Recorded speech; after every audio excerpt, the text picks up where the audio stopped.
लोक सकल सुख पावत। तुम्हें इस लोक परलोक जो सुख चाहिए, शपथ पूर्वक कहता हूं, तुम केवल नाम गुण प्रभु की लीलाओं का गायन करो, नाम जप करो, सब मिल जाएगा। और ऐसा मिलेगा कि कुछ मिलने की बात ही नहीं रह जाएगी, चाह ही नहीं रह जाएगी कि अमुक पद मिले, अमुक भोग मिले। नहीं, जब आत्म सुख मिलता है तो ये सब भ्रम जनित सुख है, यहां थोड़ी रति होगी। और आप कितना नाम जप करते हैं उसका परिणाम मिलेगा, एक सिद्धांत ये है। और एक सिद्धांत, यहां जो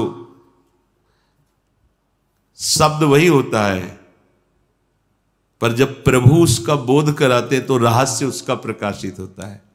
आप एक बार बोले कृष्ण ना, तो प्रभु अपने इस कृष्ण नाम की महिमा और इसकी लाज रखने के लिए वो सारा खेल संभाल लेंगे। करी हैं लाज नाम नाते की, उनके प्रति कह रहे हैं, स्वामी के प्रति।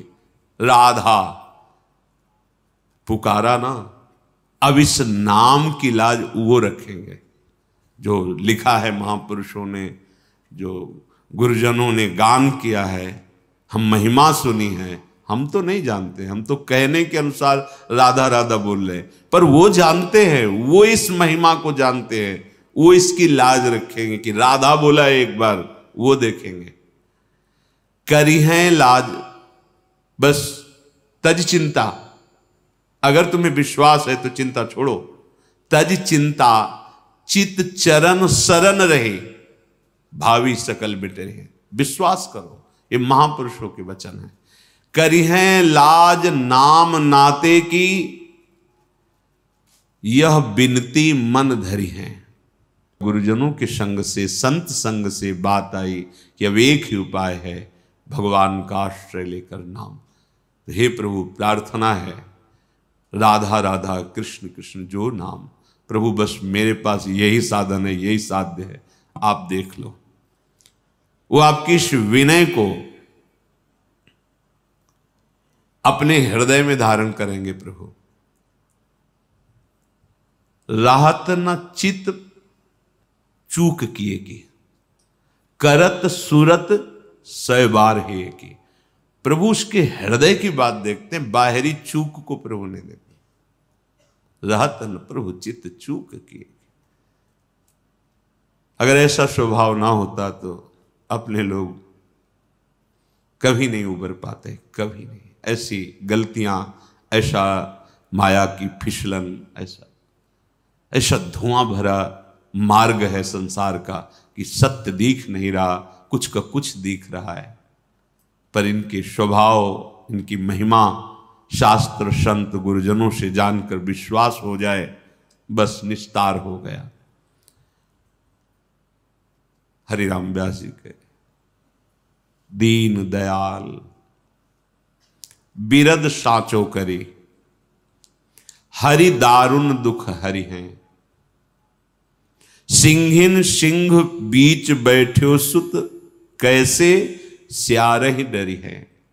हे भाई विश्वास करो, हमारे प्रभु दीन दयाल हैं, इनका बिरद है, बाना है।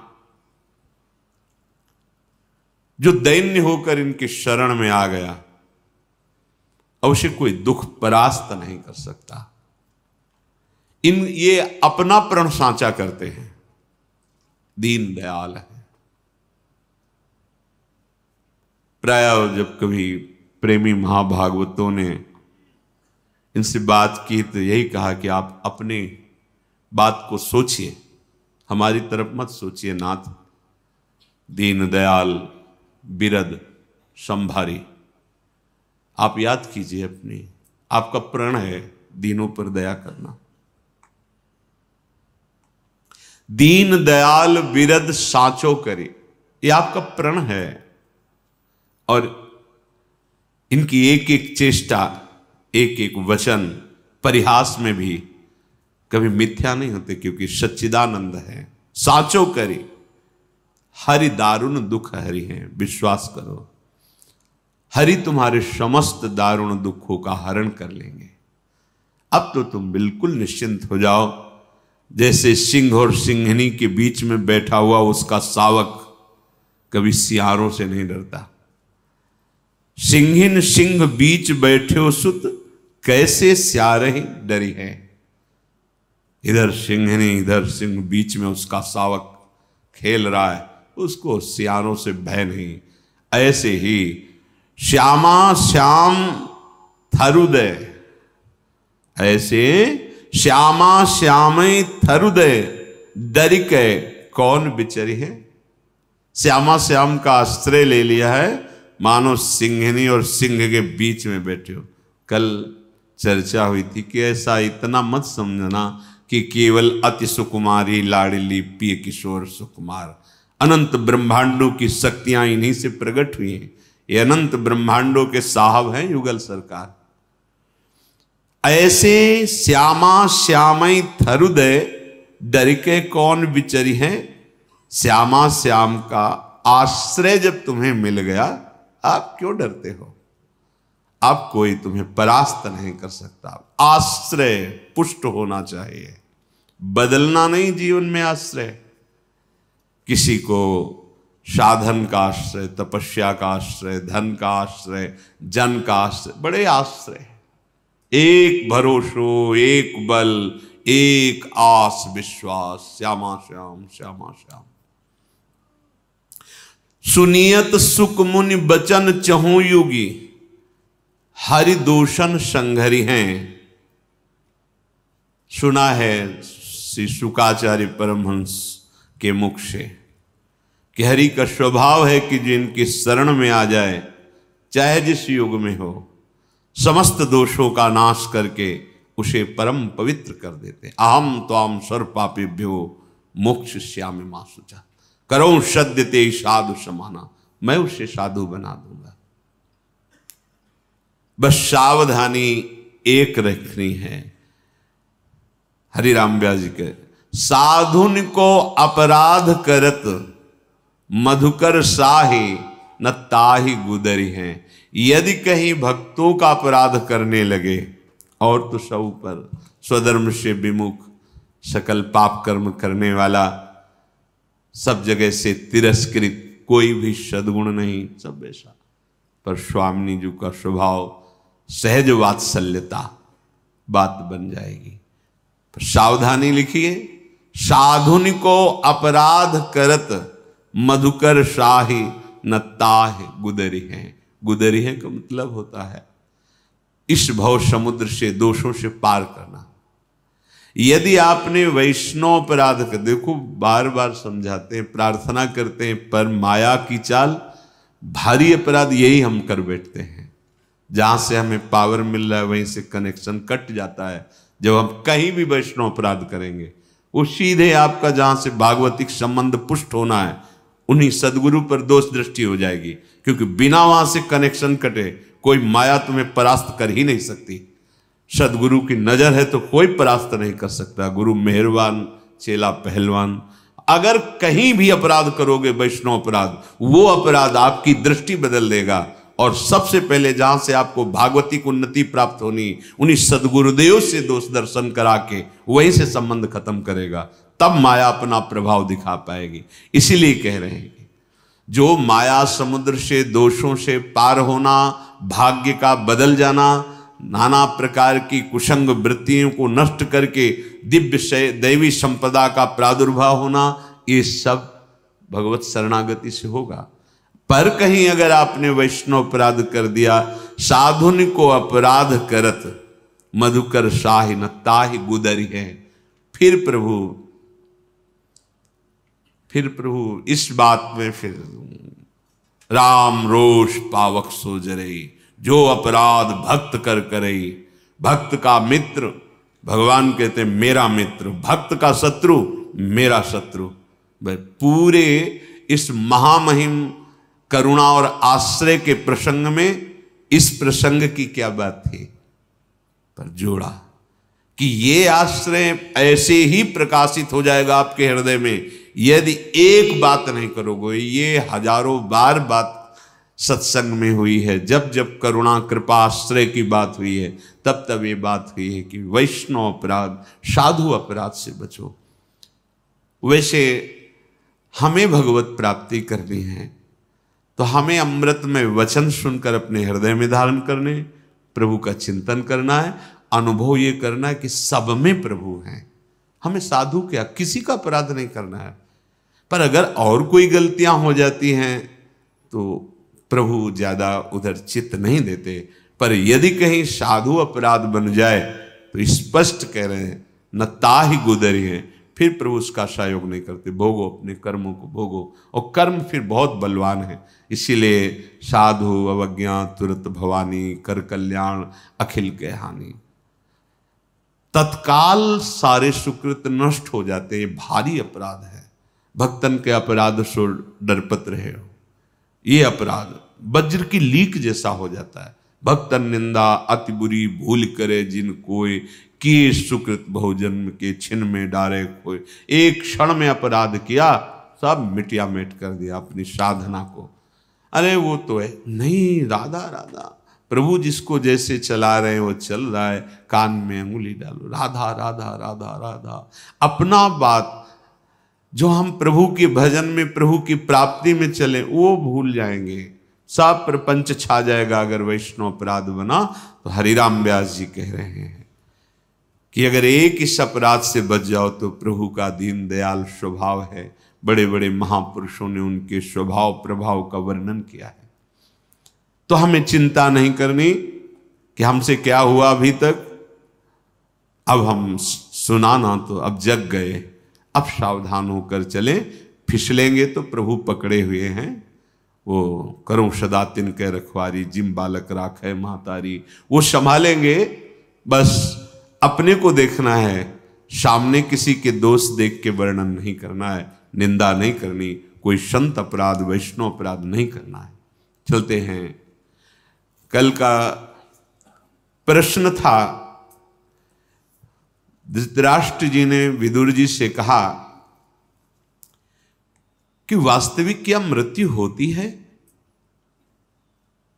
आप तो गूढ़ ज्ञान के ज्ञाता हैं, आप इस विषय में प्रकाश डालिए।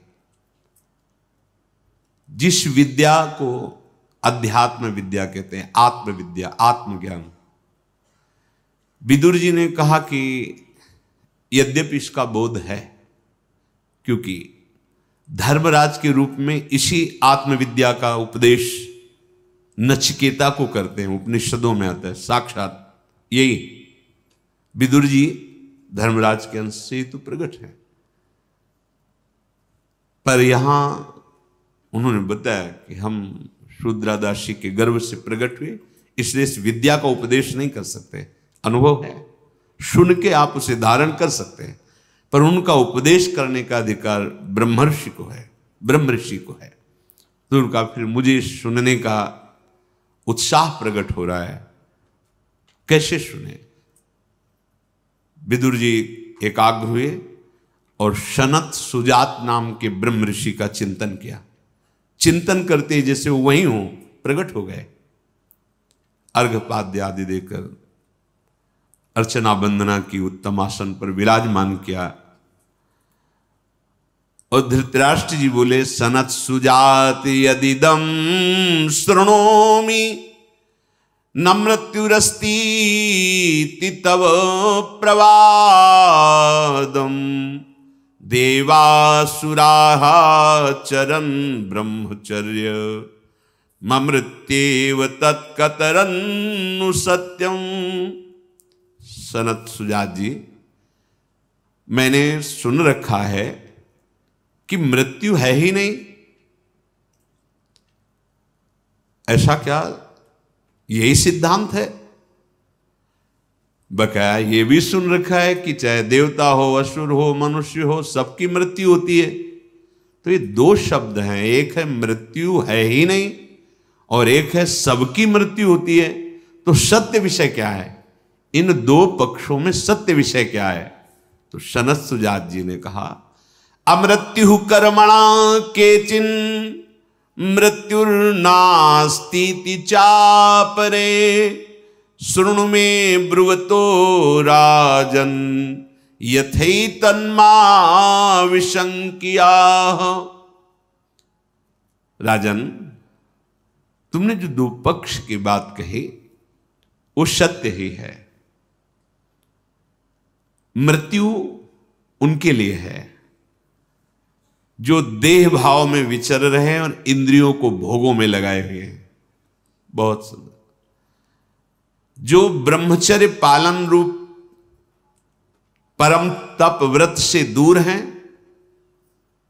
अपनी इंद्रियों को भोगों में लगाए हुए हैं और देह भाव में, मैं स्त्री, मैं पुरुष, मैं भोक्ता, मैं कर्ता,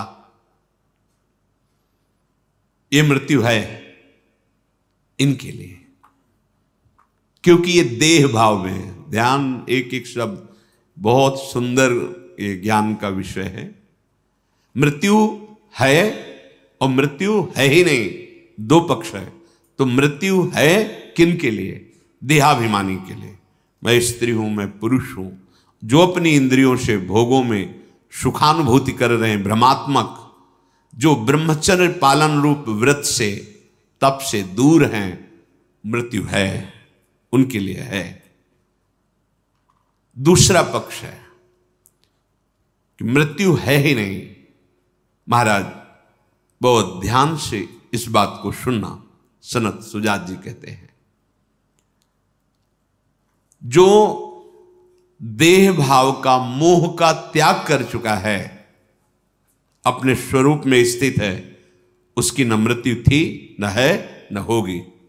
क्योंकि जो आत्म स्वरूप है वही मैं है, उसमें किसी का भी कोई प्रभाव नहीं, क्योंकि कोई कुछ है ही नहीं, सब आत्म स्वरूप है। वैसे सही बात, मृत्यु है ही नहीं। आप कहेंगे तो मर तो रहे हैं लोग, जलाए जाते हैं जाकर के, कौन मरा? विचार करके बताना। जीव अविनाशी, वो देह भाव को प्राप्त होने के कारण दो प्रकार के आगे वर्णन आता है। पाप और पुण्य रूप कर्म करता है। वो अंतःकरण सहित जिस भाव से कर्म के अनुसार भावित हो जाता है, वो दंड भोग करके या सुख भोग कर देवलोक आदि में वो पुनः योनि को प्राप्त होता है। वो तो मरा नहीं। मरा क्या? बोले शरीर। क्या मरा? आग आग में मिल गई, पानी पानी में मिल गया, वायु वायु में मिल गई, पृथ्वी का तत्व पृथ्वी में मिल गया, आकाश आकाश। मरा क्या? मतलब परिवर्तन केवल हुआ, उस देह का त्याग कर दूसरे देह में हो गया चैतन्य घन, और जो देह थी पंचभूतों की बनी थी, पंचभूतों में मिल गई। मृत्यु किसकी हुई? मृत्यु हुई ब्रह्म की, अज्ञान की, देहाभिमान की। वो बेचारे मर गए। कौन मरा? कौन? कोई नहीं मरा। ऑफिस का परिवर्तन हो गया, ऑफिसर तो वही है, उसको तो कुछ हुआ नहीं। अच्छा, ऑफिस जो है वो पंचभूतों से बनी हुई, अपने तत्व में मिल गई, मरा कौन? अच्छा, पंचभूत जब अपने तत्व में मिलेंगे तो क्रमशः मिलते हुए महातत्व, त्रिगुणात्मिका प्रकृति, मूल प्रकृति ब्रह्म, फिर ऐसे सृजन, ऐसे पालन। खेल है खेल, कोई मृत्यु नहीं। फन काढ़े सांप दूर अंधेरे में दिखाई दे रहा है, अरे भय नहीं, कुछ नहीं, कुछ नहीं, कदम रखने की हिम्मत नहीं। और जहां प्रकाश गिरा, आपने देखा अरे ये तो रस्सी थी, सांप तो था ही नहीं, खत्म खेल। ऐसे ही अज्ञान में भयावह मृत्यु सब त्रिभुवन को भयभीत किए हुए है, और ज्ञान का प्रकाश हुआ, वास्तविक बोध, बातों से नहीं, बातों से नहीं, वास्तविक बोध हुआ, जीवन मुक्त हो गया। मृत्यु नाम की कोई वस्तु ही नहीं रह गई। अगर है तो अज्ञानी की, देहाभिमानी की, जो विषयों का भोग करने वाला, उसकी है। महाराज, ये जो मोह है ना, प्रमाद है ना, ये आसुरी संपत्ति बढ़ाता है, और यही मृत्यु है। जो अप्रमाद है ना, ये दैवी संपत्ति बढ़ाता है, जितेंद्रियता स्थिति लाता है। यही अमृत है, यही ब्रह्म स्वरूप है। निश्चय निश्चय ये मृत्यु व्याघ्र के समान जो तुम्हें दिखाई दे रही कि सारे संसार का भक्षण कर रही, ये केवल दिखाई दे रही है ही नहीं। सनत सुजात जी कह रहे। कुछ लोग कहते हैं कि मृत्यु नाम यमराज का, यम का है, तो हम आपको बताते हैं जो दृढ़ता पूर्वक, संयम पूर्वक हर इंद्री का ब्रह्मचर्य करते हैं, शास्त्र सम्मत खान पान देखना सुनना, तो यम का शासन उनके ऊपर नहीं होता। वो पुण्यात्मा पवित्र होकर शरीर राग त्याग देते हैं, इसीलिए हर खान पान देखना सुनना सब पवित्र। उससे क्या होगा? शरीर का राग छूट जाएगा। अपवित्र अमंगल पाप आचरण घोर आसक्ति शरीर से हो जाएगी, अन्य शरीरों से हो जाएगी। बड़ा सूक्ष्म विषय है। शरीर की पवित्रता का फल शरीर से संबंध खत्म हो जाना। जो पापाचारी हैं, अमंगल में आचरण करते हैं, उन्हीं पर यम का शासन। यम का शासन किसके ऊपर? आत्मा के ऊपर, क्योंकि आत्मस्वरूप यम है। यम का शासन देहाभिमानी, कर्माभिमानी, सुख भोक्ता करता जीव के ऊपर जो देह भाव लिए हुए है। तो महाराज निश्चय किया गया है कि मृत्यु का अनुभव उसी को होता है जो कामी, क्रोधी, प्रमादी, लोभी होता है। अन्यथा मृत्यु नाम की कोई चीज है ही नहीं। बिल्कुल बिल्कुल अक्षरशः समझना। अगर इसको हम प्रकट में खोल के ना बतावें तो आपकी समझ में नहीं आए। काम से ही क्रोध प्रकट होता है। कामा संजायते क्रोधा, क्रोधा स्मृति विभ्रमा, स्मृति भ्रंशा बुद्धिनाशो, बुद्धिनाशात प्रण, मर गया, मर गया। कामना की पूर्ति नहीं, क्रोध आया, क्रोध से स्मृति नष्ट हो गई, स्मृति नष्ट हुई, बुद्धि भ्रम में पड़ गई, बुद्धि भ्रम में पड़ गई, आचरण बिगड़ते चल गए, मर गया। भय को प्राप्त हो गया, मृत्यु को प्राप्त हो गया। किसकी मृत्यु? लोभ, कामना की पूर्ति हुई, लोभ बढ़ा और लोभ और लोभ, पापाचरण बढ़ता चढ़ा गया, स्मृति खत्म हो गई। मैं कौन हूं, किस लिए आया था, क्या करना है, खूब वैभव, खूब सम्मान, प्रतिष्ठा। अब शरीर छूटेगा, भयभीत हो रहा है। किसके कारण? उन सब के कारण। जहां जहां फसाव रख लिया है ना, अब उसको लगता पूरे जीवन जो कमाया, किसको मृत्यु भयभीत कर रही। और भागवत महापुरुष क्या कहते? मरने से सब जग डरा, मेरो मन आनंद। क्यों? क्योंकि मृत्यु है ही नहीं, इसलिए आनंद। शरीर पहले ही राग रहित हो गया शरीर से, अब प्रभु के अनुराग में है। तो जिसे तुम मृत्यु करते हो, कहते हो देह परिवर्तन मात्र है। अच्छा कपड़ा मिल जाए तो पुराना कपड़ा उतारने में देर नहीं लगती। अगर बढ़िया कीमती और वो कपड़ा आपको ये लो तो आप उतारने में देर नहीं लगोगे। भाव देह की प्राप्ति हो गई तो इस गंदे मलिन पांच भौतिक शरीर का कौन राग रखे। पर जब इस शरीर के ही राग से युक्त होकर पापाचरण की तो गंदा हो गया। मन, बुद्धि, चित्त, अहम, इतनी आसक्ति हो गई। अब ये मेरी पत्नी, मेरे पुत्र, मेरा परिवार, मेरी संपत्ति, मेरा ये, मेरा मेरा, अब मरना, और एक घबराहट पैदा हो, कैसे ये सब छूट जाएगा। मृत्यु किसे कहते हैं? तो बोले प्रमाद को, क्रोध को, लोभ को। इन सब का मूल क्या है? काम, कामनाएं। महाराज यही विनाश का भय उपस्थित करते हैं। सच्ची सच्ची शुद्ध ज्ञान हो जाता है तो जैसे दूर रखी हुई जड़ वस्तु, ऐसे शरीर का बोध होता है। अब उस वस्तु पे प्रहार हो तो दिखाई दे रहा है, आवाज होगी उसकी, उसमें मारो तो आवाज होगी, ऐसे याम या आह, पर वो पीड़ा का अनुभव होगा, पर व्याकुलता या दुख नहीं। धैर्य बिना ये बोध की बातों से नहीं होता। इसलिए आप जो पीतल लेके जौहरी के पास सोने की कीमत लेने जाओगे तो खाली हाथ आओगे। पीतल पीतल रहता है, स्वर्ण स्वर्ण रहता है। केवल बातों से अध्यात्म की पुष्टता नहीं होती, अध्यात्म की स्थिति होती है। सही ढंग से चलोगे तो स्थितियां हमारे लिए ही प्रभु ने बनाई है। प्रमाद, क्रोध, लोभ, इनका मूल जो काम है, कामना, कामना का मूल अज्ञान, भ्रम, यही मृत्यु है। इसी की मृत्यु होती है, यही मृत्यु है। नहीं, अपने स्वरूप को नयनम छिन्दन्ति शस्त्राण, कोई आज तक शस्त्र ही नहीं ऐसा बना है त्रिभुवन में कि हमारे स्वरूप को छेद सके, काट सके। सुदर्शन जी भी नहीं, क्योंकि आत्मस्वरूप सुदर्शन जी है।